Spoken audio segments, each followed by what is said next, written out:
మండలంలోని దోస్తునగర్లో ఎక్సైజ్ అధికారులు దాడులు చేశారు. ఓ కిరాణా షాప్లో అక్రమంగా నిల్వ ఉంచిన 14 క్వింటాల బెల్లం, 68 కిలోల పట్టికను స్వాధీనం చేసుకున్నారు.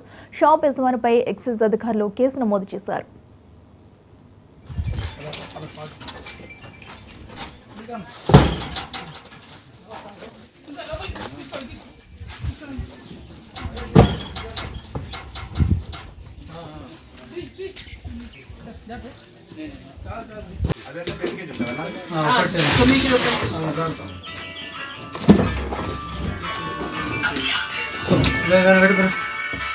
స్టేషన్ బైన్సా స్టేషన్ మరియు ఈటీఎఫ్ ఎన్ఫోర్స్మెంట్ సిబ్బందితో కలిసి ఈ గుడుంబా తయారు చేసే కేంద్రాలపైన దాడి చేయడం జరిగింది.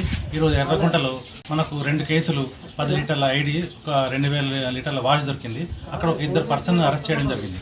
అక్కడ బెల్లం యొక్క కాటన్లు కనిపించినాయి. అక్కడ మొత్తం తాండా లోపల ఇవి ఎక్కడి నుంచి సరఫరా అవుతున్నాయని తెలుసుకొని అక్కడ నుంచి ఇన్ఫర్మేషన్ తీసి ఇక్కడ దోస్తునగర్ గ్రామం లోపల మన బొడ్ల శంకర్, తండ్రి పేరు హనుమాన్లు అనే వ్యక్తి కిరాణా షాప్ నిర్వహిస్తున్నాడు.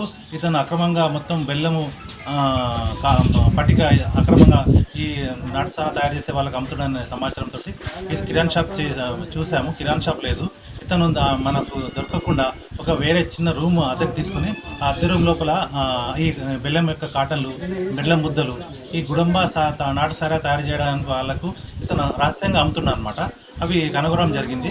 అక్కడ మొత్తం 49 కాటన్లు, అదేవిధంగా 40 బెల్లం ముద్దలు, మొత్తము 1400 దాదాపు 1400 కేజీల నల్ల బెల్లము మరియు 60 కేజీల నవసారం ఆలము పట్టుకోవడం జరిగింది. ఇది గుడుంబా తయారు చేయడానికి మాత్రమే ఇది ఉపయోగపడుతుంది. ఇది అందుకని దీన్ని సీజ్ చేసి ఇతని పైన ఎక్సైజ్ యాక్ట్ ప్రకారం కేసు బుక్ చేసి